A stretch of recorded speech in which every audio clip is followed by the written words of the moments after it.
Texas Tech Red Raiders. What is up? It's Seeing Scarlet. It's Sibby, and that's Shelby. I don't know what breakdance you're doing, but it's probably because we are who is not live hyped right now? We're going live right now, but y'all, there is history beyond Seeing Scarlet stuff happening, and you'll notice behind me if you're watching this, we're Hawkeyes tonight. A little bit. We got a little Hawkeye. We're not energy. Hawkeyes. We're fully Red Raiders, but we're here for basketball history moments. And that was hype. If y'all missed that, Caitlin Clark broke the record. Hello. Caitlin Clark broke the record.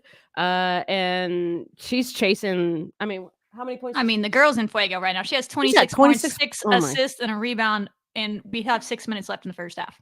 This is a monumental game. So if you're watching us, maybe don't and come back and watch us later and watch this game because it is amazing. We'll commentate on it throughout if she keeps doing craziness because it's Shelby's gonna talk about something in mid-sentence. I will make another 3. That's what I it's gonna happen. But yeah, let's talk tech sports. Let's talk tech sports. We got lots to talk about. Some highs, lows. You know the drill. We're Red Raiders and we stick through it together and we get through it together and we're gonna talk about how we do that. And we'll talk about women's basketball, Lady Raiders.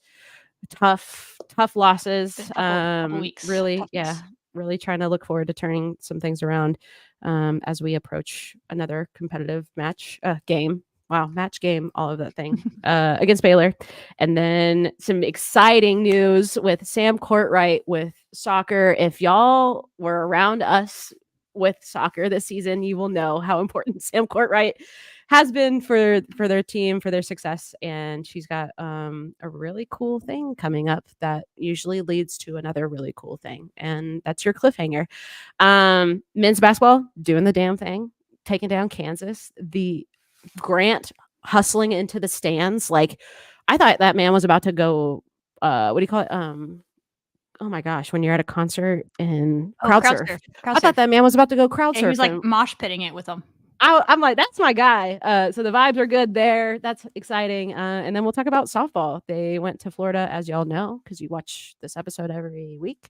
And a really, really exciting game that we get to talk about with all of them, but Florida State in particular was really, really hype. And you got to watch it, right, Shelby, the softball game? Because I know it was a little bit I did. There was the only one that was streamed, but we're talking about it. So we watched it, and wasn't it a doozy to start the year when we got to watch? So y'all hang around. We got a few highlights from softball, but not many because they played 5 games and only one of them was streamed, but it was a fun one. Yeah, it's tough to watch. But so lots of excitement and lots of distraction.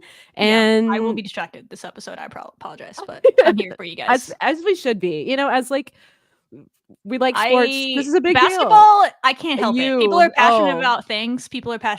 Basketball is just a part of who I am.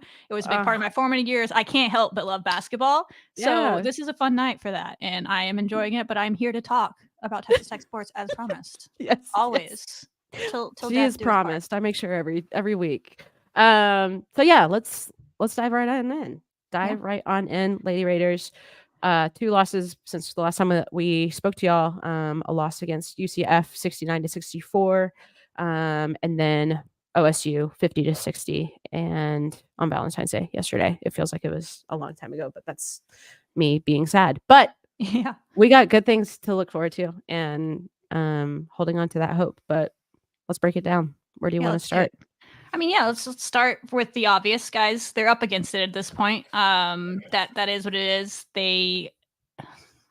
Listen, we try to keep it positive on here, but we're not going to be patronizing. We're not going to be negative just to be negative, but we do have to be real at this point. And we knew coming in the season, at least, I mean, I was honest. I know Sibby, we should all be Sibbies in the world and believe we're winning a natty every year. We need Shelby's of the world, though. But, I mean, I was always, this ceiling was 9 to 10 wins if everything went perfectly. And they were doing that for a bit, and they were playing above themselves for a bit.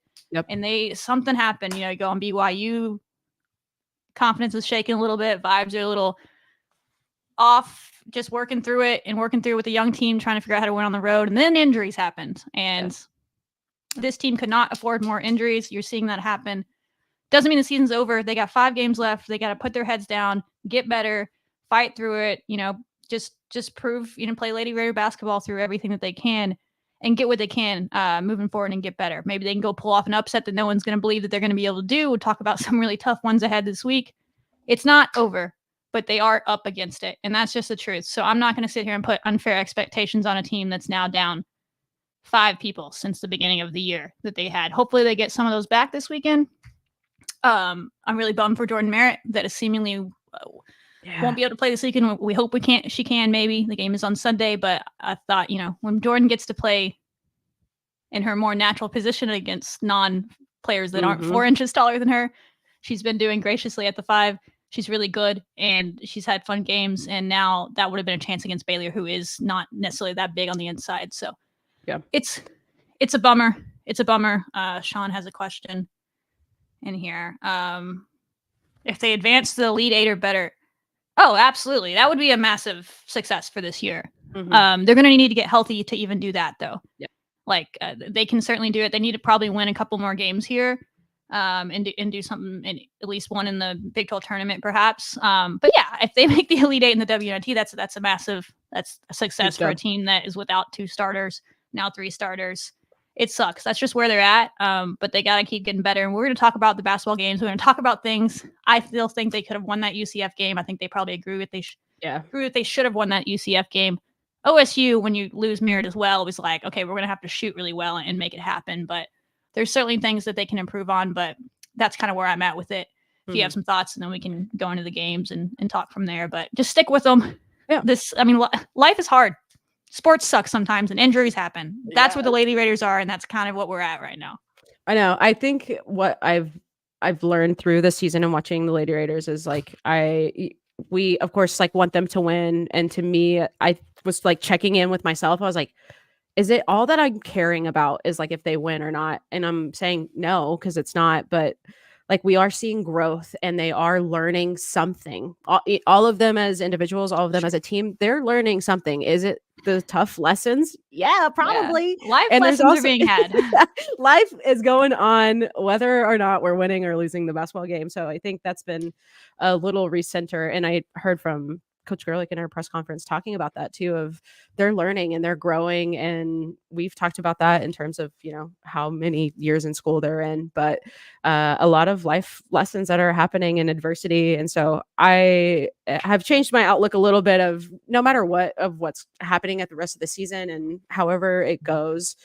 Obviously we want to win and we'll see what happens. But they're learning something in this. I'm hoping that they're having time to have that grace on themselves and to move forward. But yeah, it's also not all great, and it's tough, and we'll talk about it. And but yeah, I think that perspective has been helpful for me too. And also a little goldfish mentality of, okay, on to the next game, that's really all they can do right now. Yeah. They only know, they're the ones that know who is and who isn't going to be available this week. Hopefully they get at least Jada back. I think Jada's been a pretty big loss, just because what she brings to this team. Obviously, missing Merritt's big, and then Enrique brings some depth. So I give at least one of their bodies back and let them go to work. But yeah, they just got to keep their heads down, take it one game at a time, as cliche that it is, reassess and get better. But it could be a tough week, and then they're going to really, really need to buckle down and get some work done in those next 2 after this week. Stick together, find out who really, really has that fight in them, and play together and play for the future. But the season's not over. They can still, the postseason is still within reach, but they got to believe it. We can believe it all we want to for them. They gotta believe it. This team, this is what I said to someone earlier today, is it's not a mirage. We all watched them beat Santa Clara in Vegas. We all watched them beat Kansas and Iowa State at home. That happened. That's true story. That's true life. We all saw it happen. That's in them, right? If they get these bodies back. Those 2 teams beat Baylor. Iowa State and Kansas both beat Baylor that you're about to play. You know what I mean? Iowa State and Kansas are probably going to be tournament teams the way they're trucking up. Iowa State just upset number 7 Kansas State last night. You've beaten good tournament quality teams. We've just kind of hit a wall. And it's been a struggle to adapt to that when you were already up against it, missing a point guard and a true big from the start of the season. So we'll talk about it. I guess let's get into the UCF game.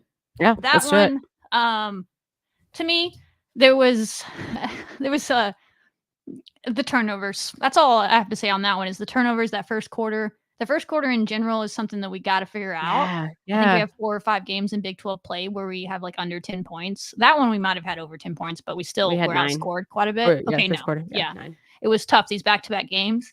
And if we start better, this team would be in these games, right?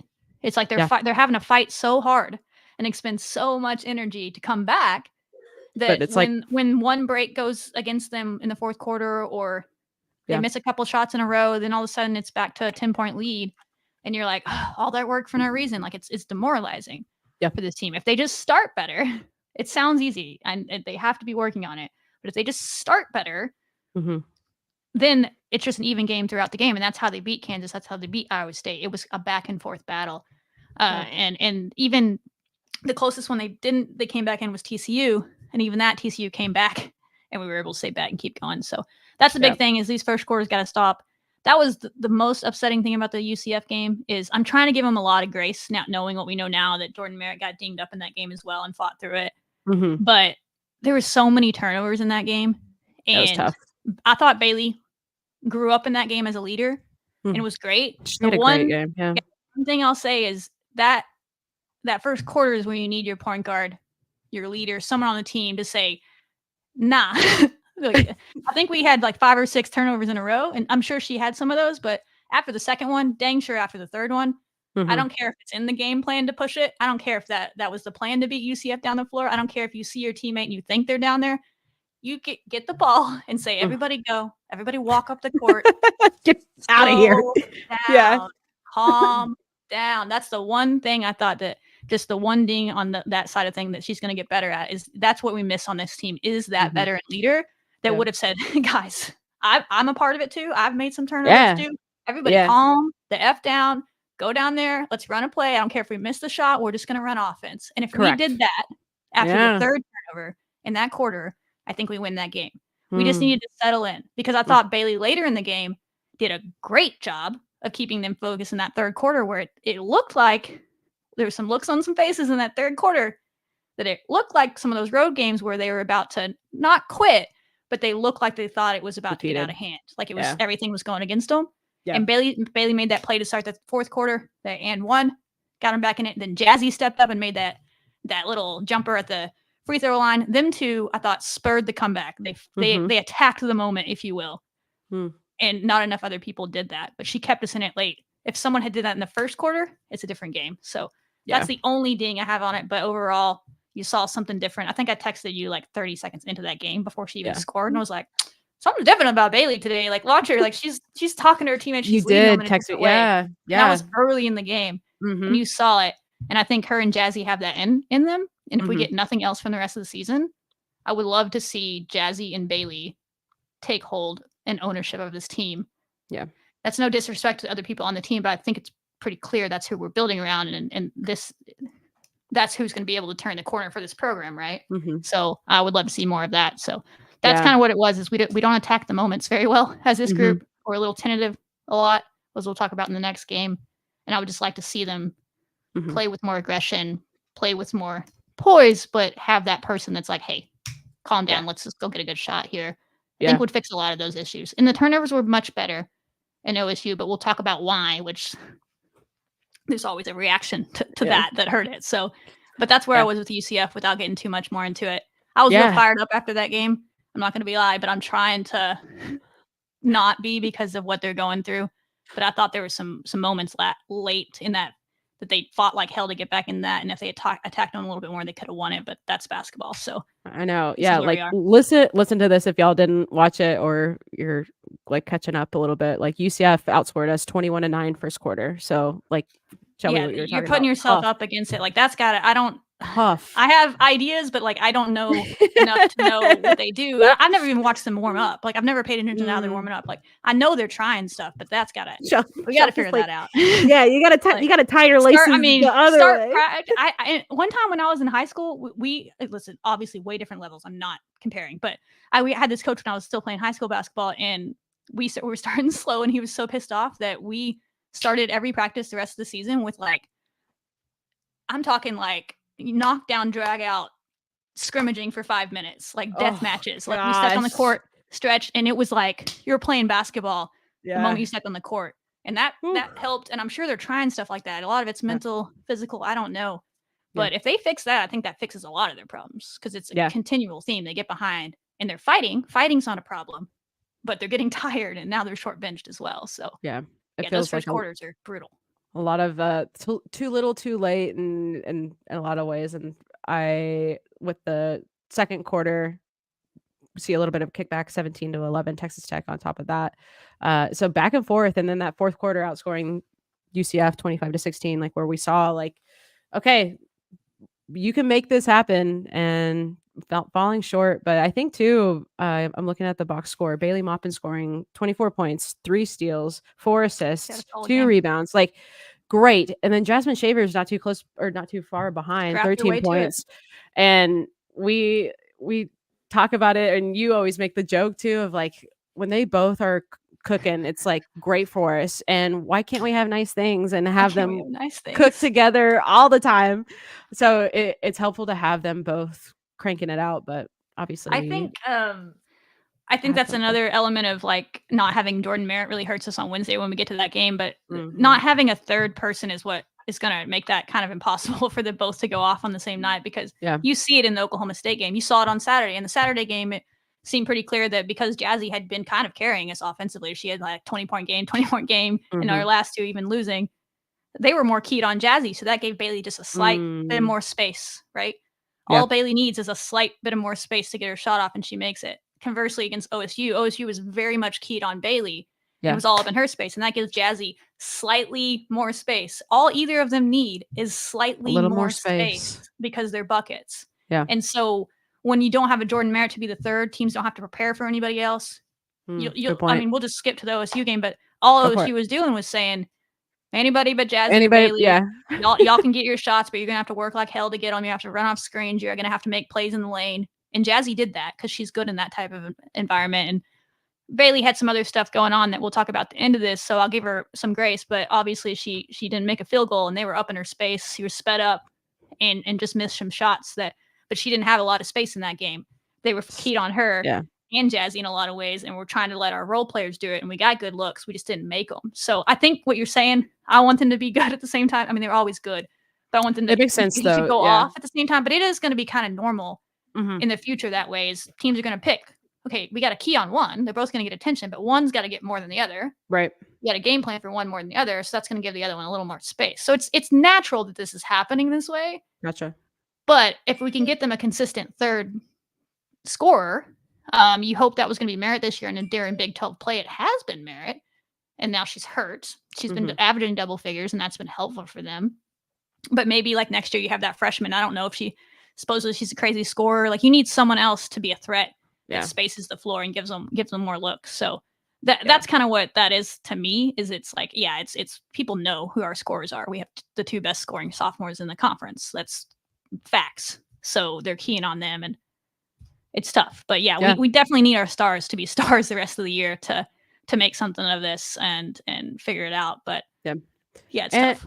And I thinking about it too, of the injuries, and I think I said this to you earlier, but seeing with Jordan Merritt and how it was almost like she hitting her stride. So many of our players, like Jada too, she was like hitting strides in the way that they've been playing, and then those injuries just being like, dang, it can't have it that easy almost for us. And so looking for that consistency and having their health in a good spot. I don't know. That's what's kind of been frustrating in the way of that, is like, I see it, and we've had it, and we can see it, and that consistency can be there in a lot of different ways, but those injuries are tough to get through, obviously. And it makes sense too of, okay, we know to plan for Bailey and Jazzy. We know XYZ, they're out, and it's just reality of the game. And seeing how teams have to shut them down, though, is kind of a good part of it.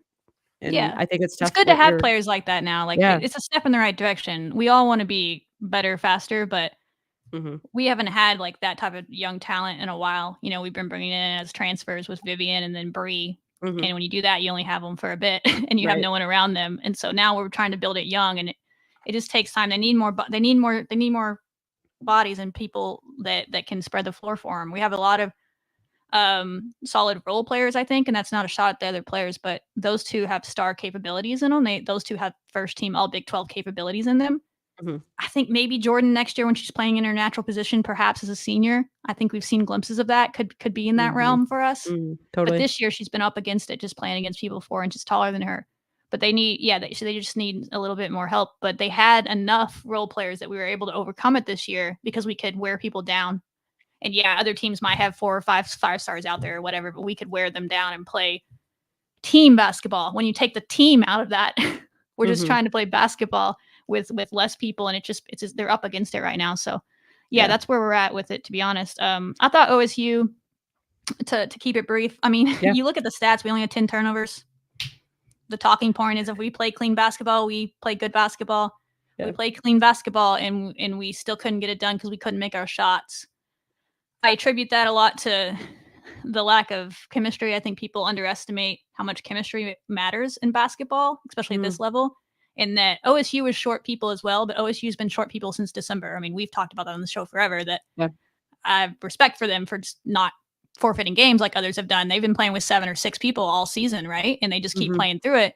But because of that, those players, that's just their team. They know. This is nothing new for them. So they're all playing 40 minutes a game. They also have a 6'5" big. If we had Hannah Gussers on our team, we win that game. That was really a matter of who had the giant person in the lane that could get easy buckets, because everybody else on the floor was exhausted to get the hard buckets, and they could just pass it down, and she got 24 points of their 60.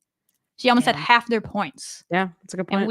And Kyla Freeland worked her butt off. Kyla was in a lot of ways the player of the game. Her and Jazzy both carried us in that way, but Kyla was on both ends. She just worked her butt off down there, and we're going to need that moving forward from her for sure. But we held them to 60. They usually score 70 something, only 10 turnovers. Our defense looked pretty solid on half court. We played well in parts. We were getting good looks for people that you want to get them in theory. Like Riley, she just couldn't get her threes to fall until late, but she led that comeback. I mean, I think we were like, you can look at 3 for 22 from 3. If you make 3 more threes, all of a sudden you're within 1 point. You make 4, you're winning. Like it's the shots were there. We weren't necessarily getting the shots for Bailey wasn't really getting clean looks, and Jazzy wasn't really getting clean looks from 3 either. They were doing a good job of keeping their space. What Jazzy did a good job of was she's probably the most pure scorer on our team and can get to the bucket more naturally than anybody else. And she did a good job in this game of being aggressive. And there was one moment, not to sidetrack, but this is what I do, of trying to find growth, is there was one moment of growth from Jazzy I saw in this game that you could see that either she took it upon herself or there was a talk with her and the team or the staff between the UCF game, in my opinion, because there was some moments in the UCF fourth quarter where she rarely lacks aggression. Like, she wants to go score. She wanted, as we were within 6, she wanted to go get us a bucket in that UCF game. And she tried to go up between 3 people at the rim a couple times in that UCF game and just got her shot blocked. And so it wasn't a great possession, right?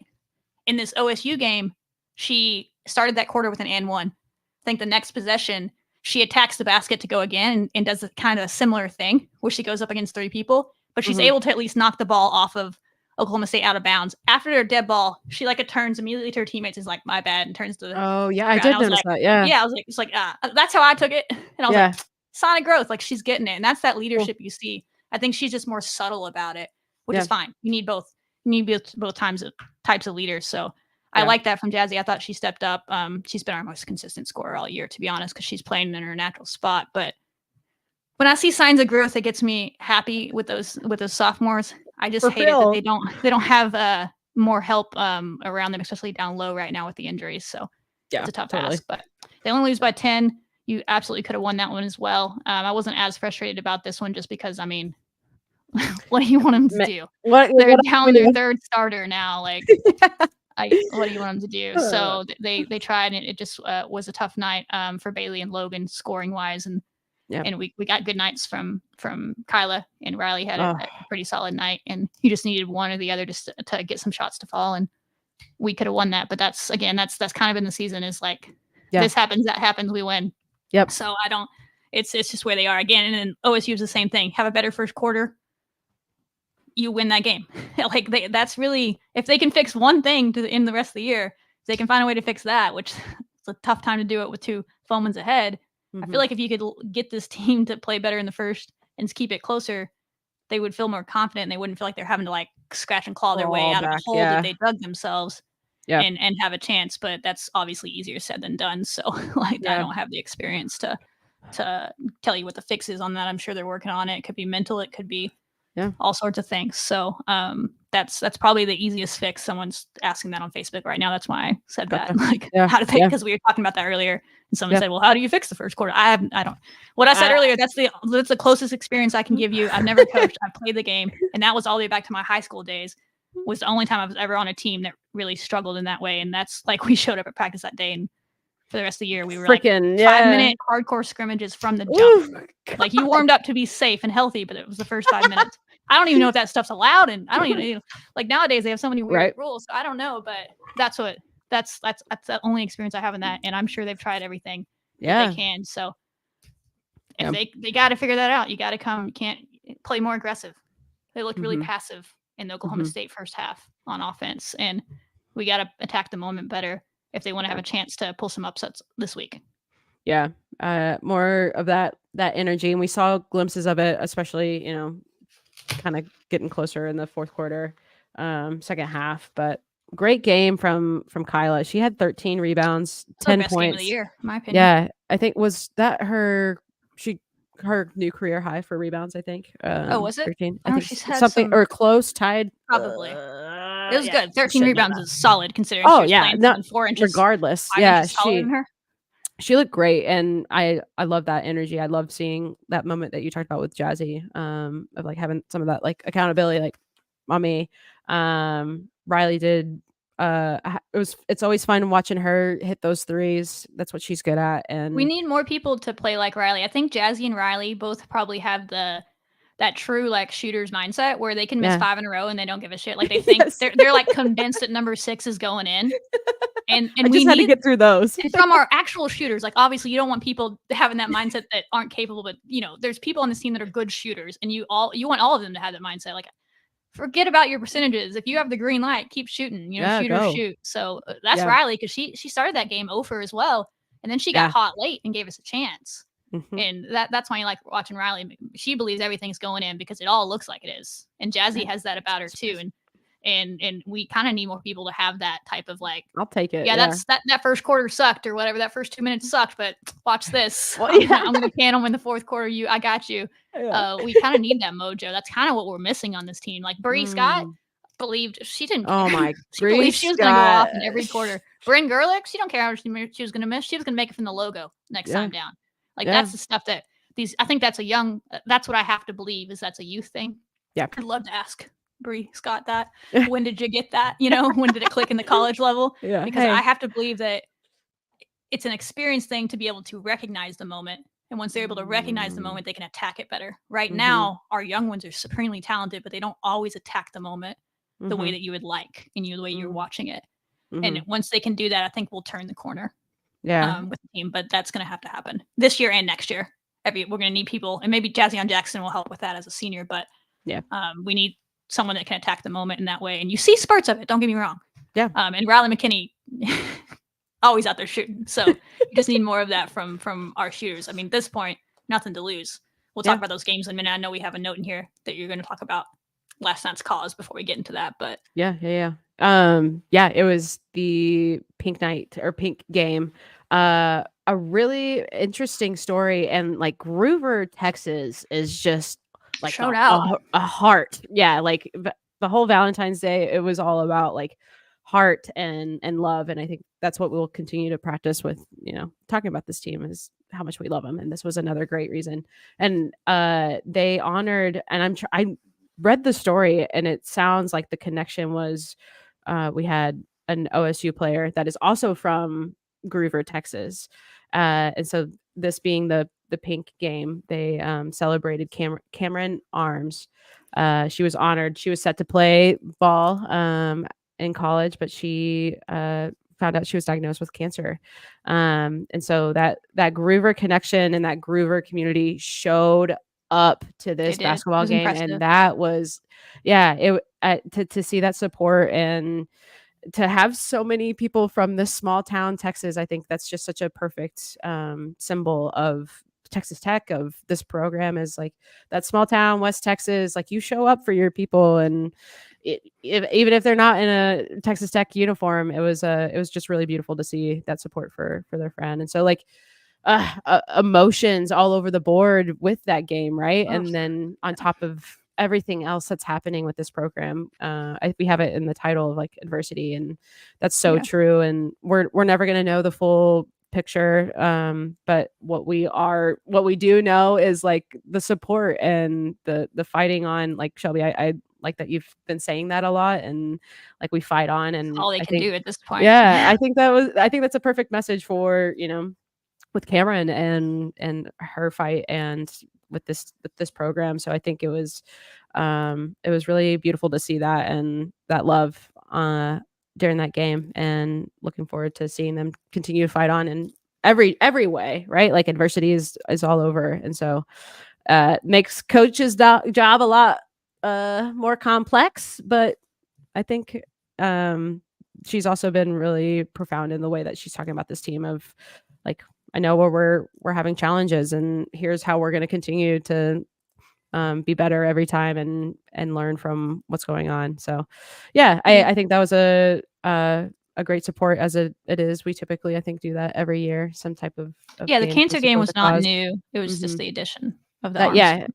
And like, yeah, so shout out huge to Groover, Texas. I think, yeah, that's a really special place, it seems. And small town. They love to tell us the attendance for how many people are in Groover. I think I hear that, like, how many people are there every single game, that every single home game. There's at least 40 people here from Groover, Texas, here to support Bailey, or whatever. They had like the Lady Raider buses that went up to Groover to get on this picture, like the buses. Yeah, they took pictures of it. I believe it was organized by Bailey Brenna Butler, who plays for Oklahoma State, who also played at Groover, which is wild to me that a school of that size has 2 Division I Big 12. Big 12 players is kind of wild. It shows you how much talent there was there. And then Bailey's mom, Julie, was a big part of organizing as well. So shout out to them. Let's go. That's why I'm giving Bailey lots of grace. It's one credit to OSU. They played her well, but listen, guys, I can't begin to imagine, like, I'm not going to go into details, but I can empathize with going through things that hard as a 19, 18-year-old. I've been there. But to then have to go organize that for your best friend, who it sounds like this is like one of her childhood best friends, that she's fighting cancer at that age, and have her playing in the stands or sitting in the stands while you're playing, organize this, having to play with that and all that. That's a lot of emotion. So I'm giving grace. I respect that they did that, they organized it, and that all of the teammates on both teams fought, because respect to OSU, they've been fighting all year as well with the short bench. So in a lot of ways, it made a lot of sense for that to be the 2 teams that were going at it, because that's the epitome of fight from both of them. So respect that. And if for some reason anyone in the Maupin family or the Arms family hears this, anyone related to it at all, please reach out to us. We've been trying to find information on it. If there's a link to donate to the Arms family in any way, so that we can let Texas Tech Nation know. Texas Tech Nation is a passionate bunch, and one thing that Texas Tech Nation does probably better than, I would say better than a lot of fan bases, is support their own. And Bailey Maupin is absolutely family, because she's one of us, and that means her family is our family, and that means the Arms are our family. And so if we can spread that to Red Raider Nation, I know that they would sit up, and I know that they would donate and help her fight. And I'm sure that it's expensive, and I know, with prayers and thoughts and all that, that's already out there. So if this is the first time you're hearing about this story, if nothing else, send them support and thoughts and prayers. But if you're listening and you have any connection to that family, we have reached out to people in the program, and they're looking. We looked online. I know they sell shirts, those Claim Victory shirts. I couldn't even find a link to that to buy those. Whatever it is, if we can get the word out, I'm confident that Texas Tech Nation would step up and help them keep this fight going on. So if you heard that, DM us, message us. If you can't figure out how to do that, drop a comment on wherever you're listening to this, and we'll reach out to you. So that's all I want to say on it, because really respect what's going on there. Totally. We've all been affected by cancer in our lives in some way. I know my family has. So I get that fight, and I would love to get Texas Tech Nation to help out one of our own as best as we can. So we just need to know how. Yeah, right. Yeah, I think well said. And to keep that connection of like humans, and like what you're talking about, God, can you I just flash back to like 18, 19 years old when I was 18, 19, and how many different layers that the team is managing right now, and emotions, and you're of that age, and yeah, showing grace. We're still human, have that human connection, and that goes for the whole team, like coaches and players, all of it. So I'm looking forward to hopefully seeing a bounce back with them. It's going to be challenging, and they have Baylor coming up. They're going to be traveling to Waco, a tough Baylor team, number 21. That's on the 18th, and then they play at Texas on the 21st in Austin. So a couple real tough competitors. Yeah. That was going to be your toughest road trip of the year, no matter what. Yeah. And it's just tougher about what you're facing. But the fun thing is, the Baylor game is on national TV. It's I on know. ESPN2. Yes. This is what I mean. Women's basketball doesn't get that opportunity. So, right behind us, Peacock. Not Peacock. This is on ESPN2. The world will be watching. They're retiring Brittany Griner's jersey. I would assume it's going to be a good crowd and a new venue. I mean, you don't talk about nothing to lose. By goodness, no one has given them a chance in this game. Nobody. I mean, you could have won the last 2 games and no one was going to give us a chance in this game because of our road woes. Mm-hmm. Maybe being in Texas is what we need. The one road game we've played well in was the Houston game. Maybe having some friends and family, having a shorter trip will help them.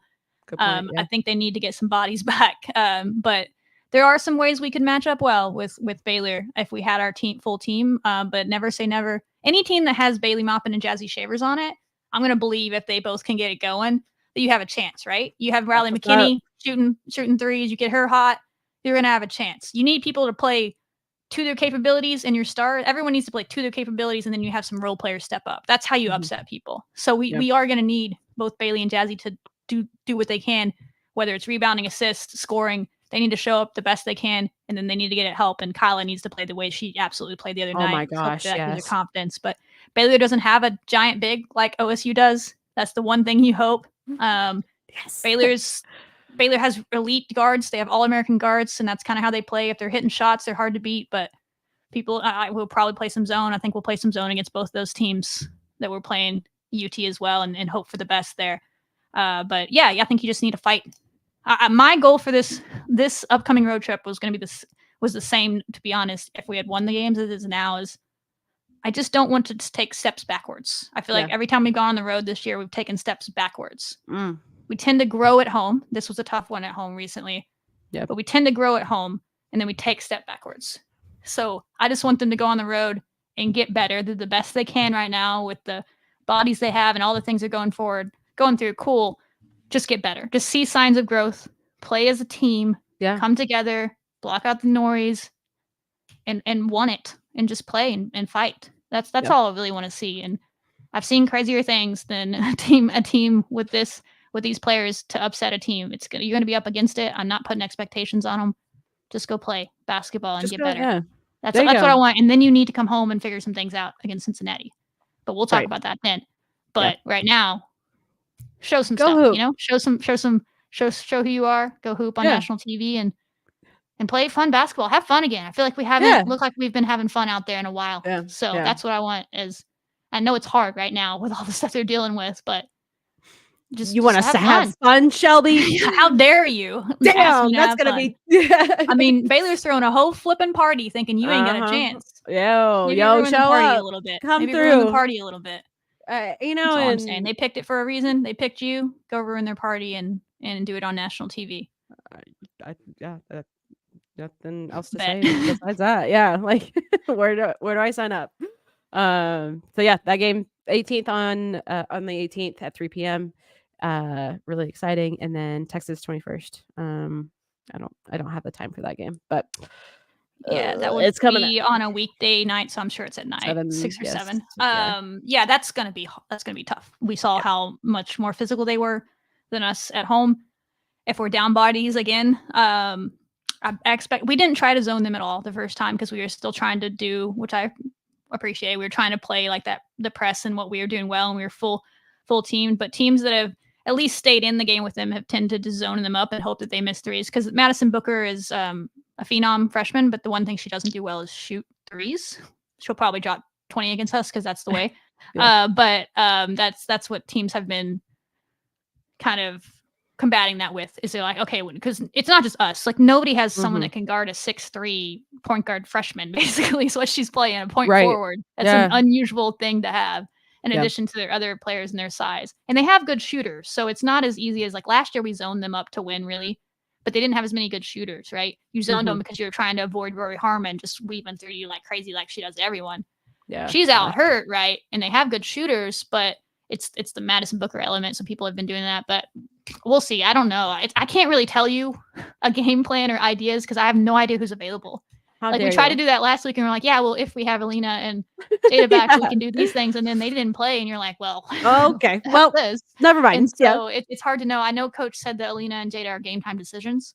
I haven't heard anything on Jordan. I'm gonna just for my own sake assume that Jordan's out because of when the injury happened, but maybe it being on Sunday, that extra day will save her. But it's a tough ask. So if she's out there, I'll be really excited for her because I hate it for her because this was one of those games where she gets to play Jordan Merritt basketball.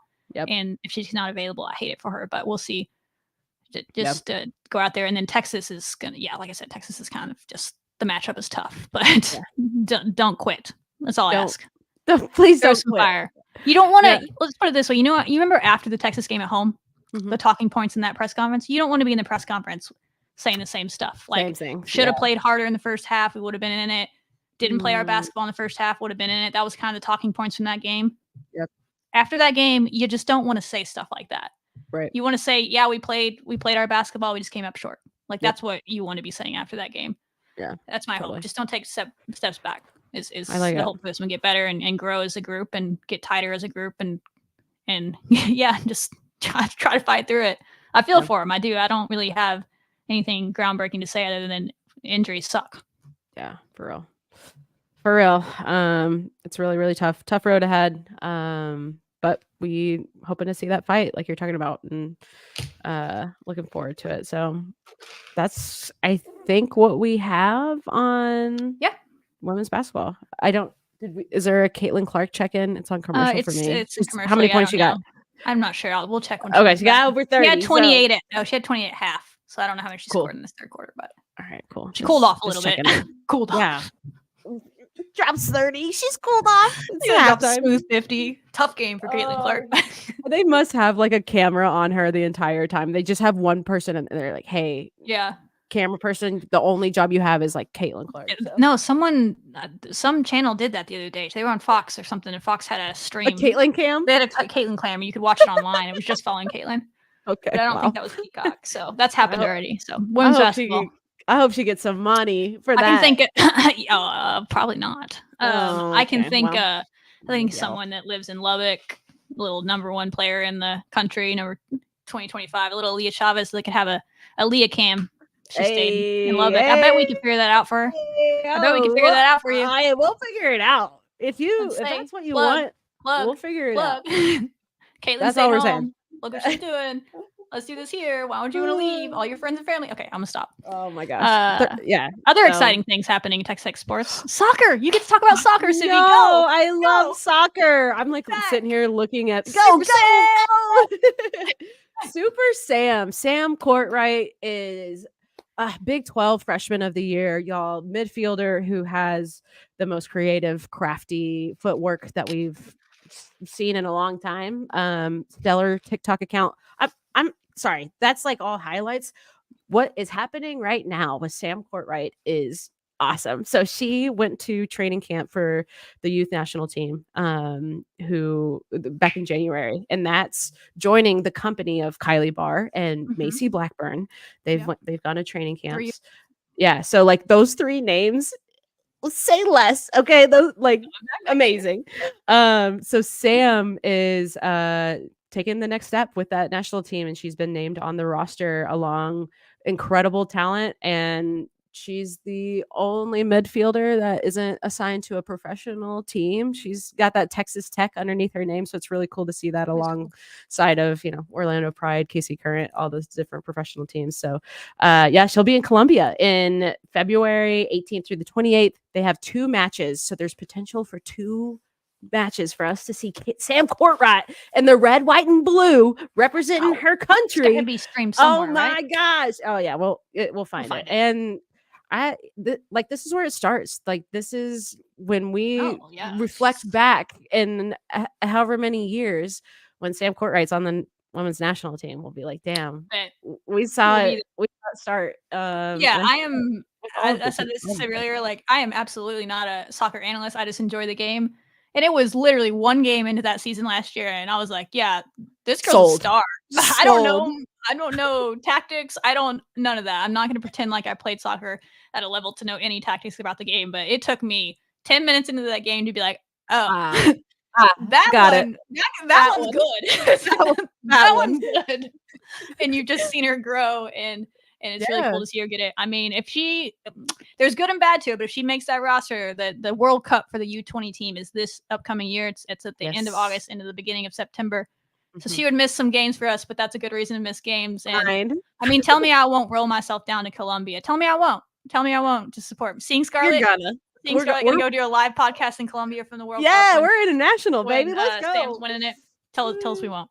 So we'll see. We love it, Sam. Do what you do.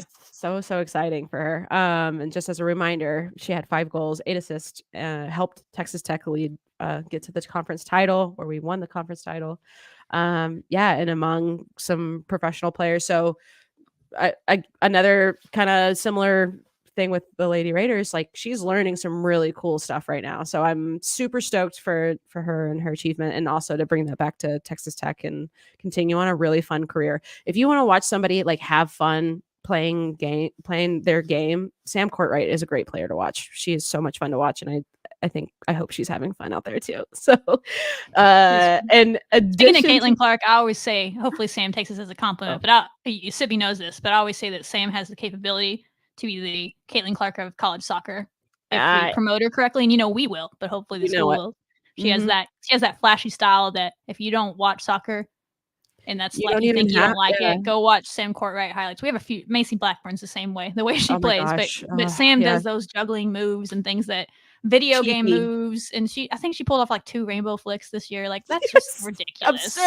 Absurd. That's video game stuff, and she's doing it like casually in the game for fun, like in heat of the moment battle in close games. She's also practiced that, like y'all. She has a TikTok account, like, but I mean, putting effort into practicing those fun trick moves and seeing it play out on the field is just a whole other level. It is so much fun to watch. When people would go to the games and they're like, I don't know soccer, I'm like, great, watch Sam Courtwright. That's what I would tell everyone. I was like, I'm busy, but you watch Sam, watch this whole damn team. But Sam is definitely entertaining. She'll get people to show up just because people like the flashy stuff. She does it naturally and she does it well, so she's fun.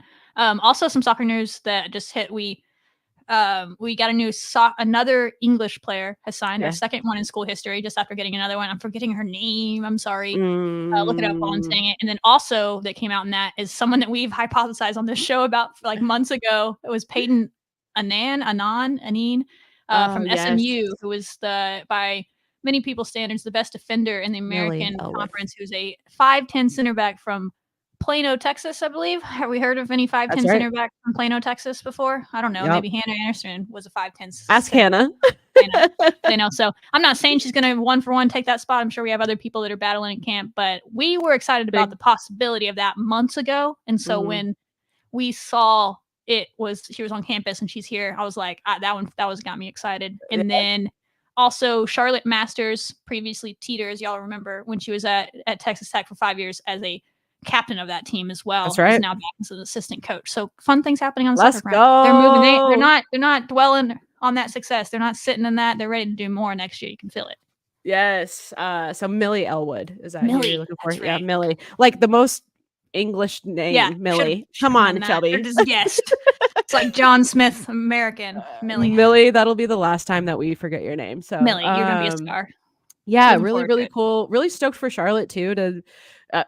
I love that storyline of them playing here and then coming back to like serving the coaching role, like Krista Gerlich and so many of our coaches, Planette. And so really exciting to see that and to continue to add to this coaching staff, y'all. Like Blair, stoked about you. Nick, you're a classic.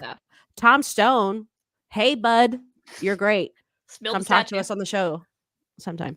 But yeah, so it's really exciting for soccer and gearing up for like a World Cup where we have a lot of excitement around soccer. So I'm excited for that. And we still have we have 3 professionals in the league, the NWS. We have more than that, but I see all those posts. I'm like, Madison, Hannah, Alex from last season. Playing with some about stars. to start. Yeah, they're about to start playing their season in March. So soccer is already back. Okay, good. Yeah, they got their spring season. Maybe we'll try and get Sam on here. Maybe Sam. We'll reach out after she gets back from camp in Columbia. We'll try to get her on. Try to have a spring soccer interview for you. We'll see what she's up to. If she's not, busy carrying USA on her shoulders. Yeah, fine. Big weight she's got to do. Future superstar on your hands. But yeah, so we got that. And also, our highlights for today come from softball is here. Softball. Yeah, so they go 3-2 on the weekend. Yeah. From the outside, you're like, 3-2. Why are y'all so hype?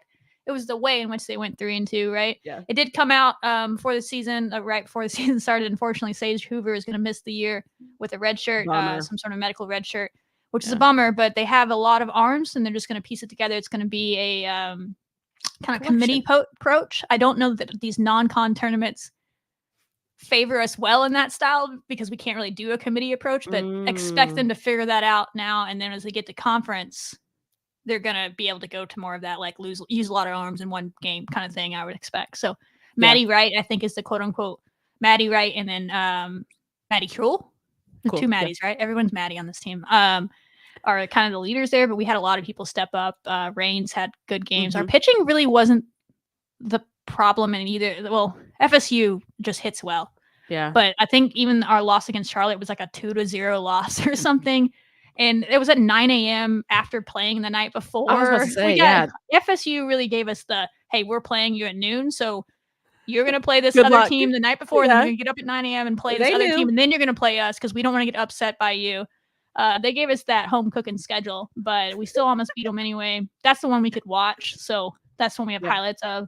Yeah. It was fun. I mean, we led that game for much of the game. We got to lead early. Mm-hmm. You got to lead early, and then against a number 4 FSU, like a tough at their home, national champion runner-up last year. We'll take it. And the 5th inning was electric. I think that's where some of the highlights Riley Love was great. I mean, look at her. God. She had like 4 career home runs coming in the season. She has 2 already. Did 2 in this one game. Go. But yeah, the 4th inning we got some really bad breaks in it, and you're like, come on, like some really tough calls. Like we struck out the batter to start it. And it was right down the middle. Like even the batter thought she was struck out and was like starting to go back in the ump's like, that's a ball. And it's like, what? It was a breaking ball. Sydney loves those. And so it fooled everybody, including the umpire. Oh, and damn. That should have been a strikeout to start the inning. That hitter gets one more pitch. And what does she do on that one more pitch? She hits a bomb. And so then that ties it. And then they have that weird interference play where it got her hand kicked. And for some reason, nobody in there, it was clear as day on the replay. I still can't understand how they didn't fix it, but they said it wasn't clear. And then they hit a 3-run bomb or a 2-run bomb right after that happens. And so you could have gotten yourself out of a jam if those calls go your way. Instead, they score like 4 runs in that inning, and then we come back and score our own to take the lead back. And I was like, okay, we still got that fight in us because that was last year. Last year, we were never out of it. We'd always come back. No fear. We still have that attitude this year. You saw that early, and you saw it against one of the best teams in the country. And we just didn't quite have the arms after playing. That's our second game of the day to close that win out. We lose it on a walk-off. They get a shot. They weren't super they won a home run. Like they were 2 infield hits and maybe a walk in that inning. A couple of not infield hits, but they got through. They were ground balls through the infield. They got past the diving work to win that game, walk it off. But we were in the fight for sure. And I think that was Snyder's message is like, y'all belong. You belong, and you showed that. And they're just going to have to piece it together and keep fighting. I thought the hitting, and I don't even think our quote unquote leader, there's a lot of great hitters on this team, but I don't think Wyckoff necessarily had a breakout game. Like she'd seen that last game of the game. I think she had a triple or something in that last game that they won against Charlotte before they came home. And she was just steady. Otherwise, she just found her way to get on base and stuff. But once everybody gets it going again, but it's nice. I feel like we have maybe more balance this year throughout the lineup. You don't really know where it's coming from. Where last year it was like Ellie Bailey's going to hit bombs. You know what I mean? My God. Yes, Ellie Bailey. Every time if she was like up to bat, I would like leave the concession line because I was like, I gotta watch this. Sorry. The beer's not worth it. I gotta watch her hit this home run. Oh, and Pecan. Pecan was great. Yeah. I think she was dealing with some sort of an injury. I'm hoping she can. Or pecan. We need to check in with her. I think it's pecan, but just general. Yeah. Okay. She had a really great weekend. She was seemingly dealing with some sort of injury at the end of it, like something in her leg, but was fighting through it. So hopefully she can rest up and get that healed up before Big 12 and be ready to go. But she was great. Really, she's a gamer. She's always been clutch. So that's not a surprise. Everybody had good moments. Riley Love was great at third, and she hit 2 home runs, including this one that we'll just go ahead and show you. Let's do it. Yeah. My computer's being weird. Sorry. I gotcha. Oh, you got it? Okay, good. Yeah. All right. Beautiful. This is her second one after that tough inning before. With a 2 out. She gets a hold of another one. This leaves the park as well. And that was the 5th. A 2-home run day for Riley Love, and Texas Tech answers right back. I'm so hyped. That was 5 runs in the inning there to fight back after a tough inning where they scored 4, and then you come back with 5 against the number 4 team in the country. Like 3-2. She's locked. Lasers this out. Do you remember? She gets a hold of Oh, it sounds so good. The contact. You remember Riley being the one in Big 12 play where she was talking to herself while she was swinging? Yes. I'm 99% sure this was Riley. And that was like one of her first home runs of the year last year. Like she only had 4 on the year. Play. And that was like one of my favorite plays of the year. I was like, oh, I like Riley Love. And for her to start off this season, she's locked in. So, and she's been great at defense. It was funny. I tweeted like, I'll fight you, but anyone that wants to argue with me, but Riley Love is one of the best third basemen in Big 12. Like I'm talking defensively. And literally the next time up at bat, she hit her first bomb. And I was like, well, wait, also she can hit. Edit tweet. So, and I'm hoping she continues that as these seniors. We have a lot of seniors on this team. So this team is going to go as far as those 10 seniors take them. Kaylee's a sophomore and Kaylee's going to be Kaylee for sure. But it's going to go as far as these sophomores step up and have like the best seasons of their lives or whatever. Yeah. Go as far as they take them with they have. So we're going to be there. I think they play tomorrow, Texas State. Oh, nice. I don't know if any of these games are streamed. If there's a link, we'll put it out. I'm assuming that at least the home games will be, and Texas State is the host team. So surely tomorrow nights will be streamed. Well, yeah. Does it say anywhere? I don't see anything now, but we will post it. But yeah, they'll play what it looks like Sam Houston, Tulsa, and Texas State, and Northern Colorado, all within this Texas State. Oh, they tournament. play Sam Houston tomorrow. That's right. The Bearcats with a K. It makes sense in baseball and softball, I guess. The K. It's the only sport it makes sense in. I love the snore noise, dude. That was perfect. Big fan. So dumb. I'm so over it. Sorry, I don't know why it annoys me so much. Like, you can't do a bit with your school's name. Like that's like a promotional bit, and they just left it there. Gosh. But anyway, Bearcats with a K is who they play. So that one may or may not be streamed since it's not the host team. We'll see. Oh, that's right. Okay. And then Texas State is the host team. I think we played them a couple times this weekend, so maybe a couple of games will be watchable. But I vaguely remember us playing Texas State last year and it not being streamed at all. So we'll see. We'll see how it goes. But Texas State's a solid team. They were ranked last year in the top 25 when we beat them last year. I don't know if they're ranked yet this year, but they're a good little mid-major, if you will. So they're playing people in the preseason. Even going to Florida State and losing that one to Florida State. I know. It still helps your RPI because you played them, because you're playing them. Speaking of Lady Raiders, that's stuff that's, if they had been winning these games, it was holding them back as their non-con. They didn't have a great net. This team's going to have like a decent RPI if they just take care of business in conference. And that's their goal, is they're trying to play they won't say it's ahead of schedule, but from the outside looking in, people would be like, if they make the tournament or the postseason this year for softball, that's ahead of schedule. But as far as these seniors will take them. But that's right. Here's a fun little message from Coach at the end of this. We'll just play this part of it. Y'all need to hear it. It's mental, right? You came out, you performed, you beat a good team today. This is a good team right here. You need to know that. This is a good, right? You came out on the weekend, it's tiring, right? It's taxing. It's mental, right? You came out, you performed, you beat a good team today. This is a good team right here. You need to know that. This is a good softball team. Totally. He's been talking about doing it. Good stuff with the mental. He said something today about we're in the conversation. You have to believe that you're in the conversation and all that stuff. And that's the stuff that I like that. Yeah, that like changes that program, so to speak, that keeps you keeps you like believing. And he's not going to say that if he doesn't believe it. Like that's a death sentence for a coach. Like you can't tell your team that if they aren't good enough for that, because then the next time you tell them, they're not going to believe you, right? But they are good enough to be in the fight because they have the hitting for sure. They just need to get steady pitching, and they had good pitching this weekend for the most part. I wasn't like aghast. I was actually really impressed with the defense more than anything.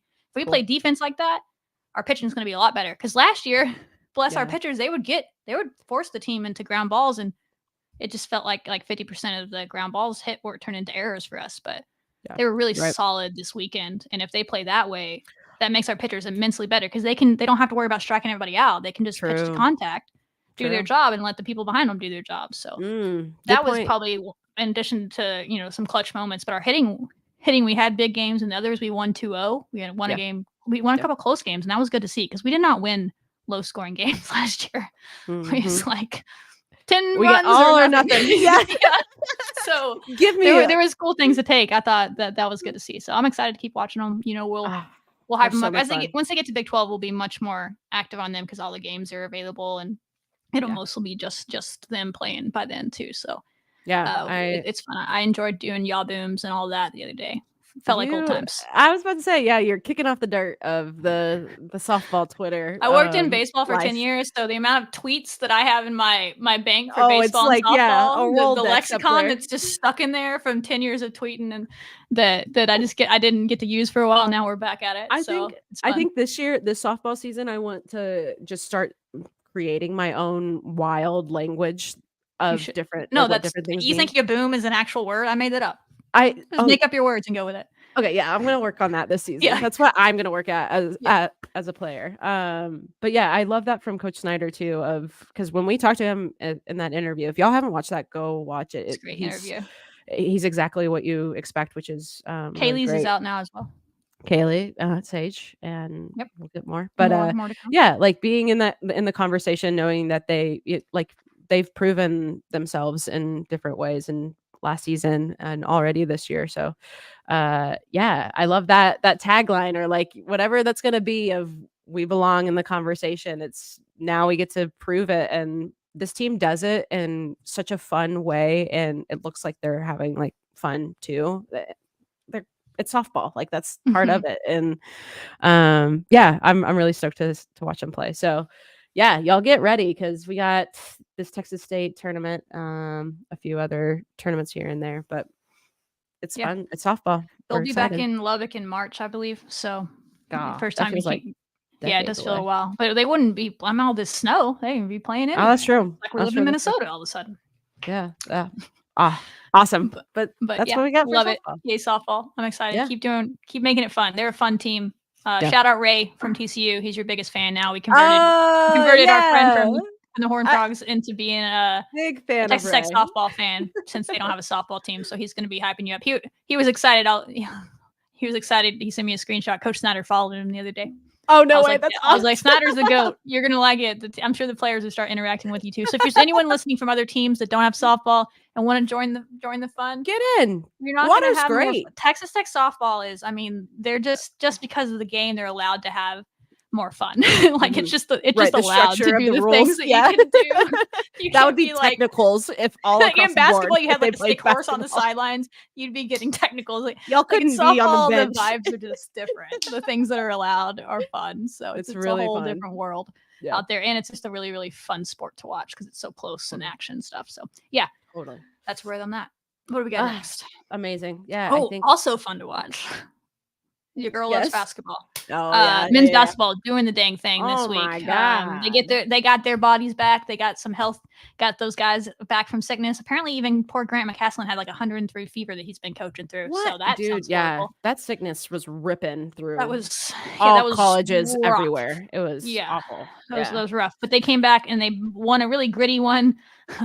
I know it was exhausting for the fans. It sounded like the UCF game that were there. It was one of those that was kind of ugly basketball. We won it with defense, which was nice. Good. Nice change of pace that we've seen lately. We remember her. We remember that. Remember those days? We run it with a little gritty defense late. It beat UCF, which was solid. You needed that win. And then you won the big one. Oh. Number 6 Kansas, you blow them out like 30 points or something. 79-50, dude. And just murder them. And listen, we talked about women's basketball. They're going through that. They're missing players. Kansas was missing players, so it happens. But they were missing Kevin McCullough, former Tech player. He's their leading scorer. Yeah. And they were missing someone else. But still, 30 points, you leave no room for doubt that even if he was there and his 19 points a game were there, you're still capable of play. You probably would have won anyway, right? And the crowd was insane. Shout out to the students. Shout out to everyone that showed up. It looked cool. The energy was there, and they fed off of it. So I'm excited to see what they do. They're right back up there at the top. They're in third place, one game back from first place. And they play Iowa State on the road, which Iowa State is in first. And so that's one of those games where go in there and play basketball, just see what happens. Let's see it's what not happens. the end of the world if you lose it. I mean, they want to win the Big 12. So for them, they're trying to win the conference. And to win the conference, you probably need to win this game.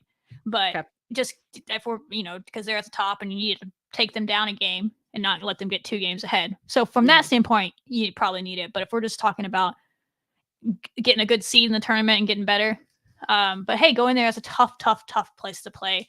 And they're a fun team to watch this year. But Grant McCaslin knows how to win. That guy knows how to win. That man, yeah. He's done it everywhere he's gone. He's overachieved everywhere he's gone. He's overachieving with this roster again. I mean, there's talented players, and what he has going for him is he has some 5th-year seniors on the team.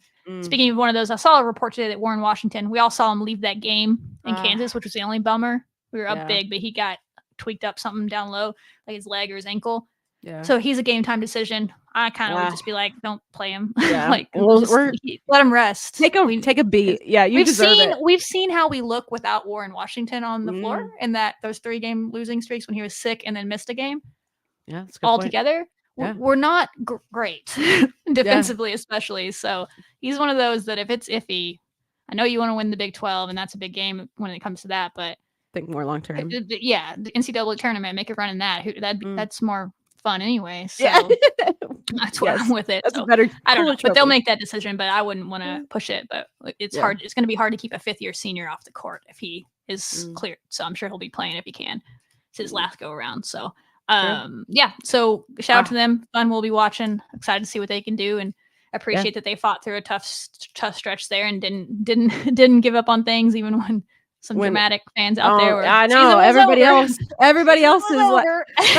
That's what I'm learning so much this year because I felt like I've always been this way, but I haven't. But I talk to you all the time. I'm like, we're done. We're over. Whatever.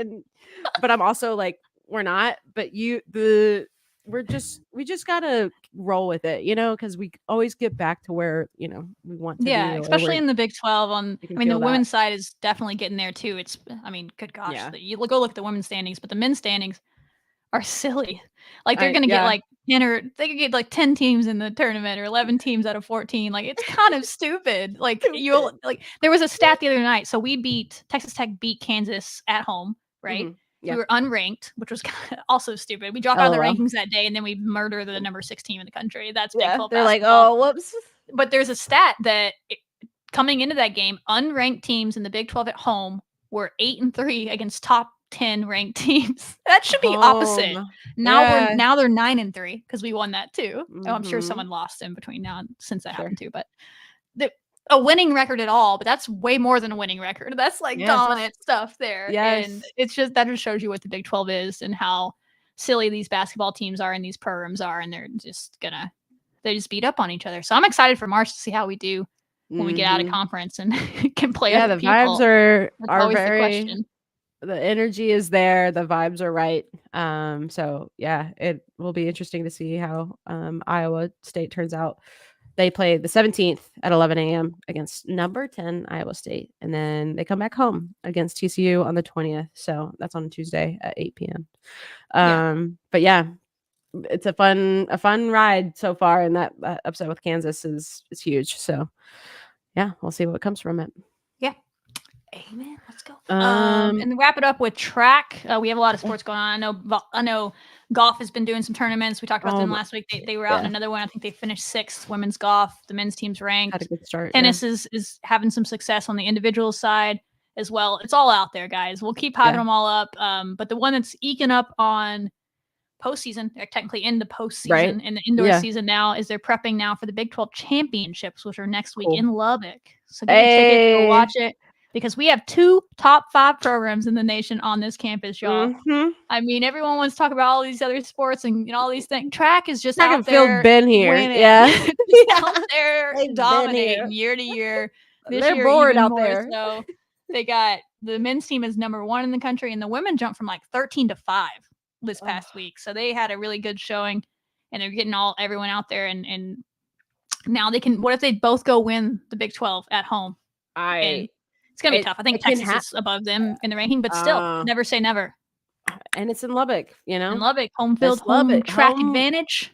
Home advantage. Home advantage. Go out there, go watch Timmy do what she does. The high jumper that's been doing world records type stuff right now. You got the men just dominating in all the sprints. There was someone that we even did well in like the 800 the other day, which is something we struggled with last year. There's just good signs that we could do some things as we move forward. So I'm looking forward to that. I'm assuming that'll all be streamed on ESPN Plus, and we'll cover it to some degree once we get to the Big 12 championship. So men could go back to back on Big 12 indoor championships, and the women could nab one if they can take down the vaunted Texas. But we'll see. Horns down. Yeah. All right. That's what we got for y'all. Wow. Good time. Fun night.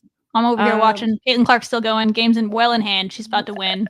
44 points, 11 assists, and 5 rebounds. I don't even know if she's on the court anymore. She is. 20.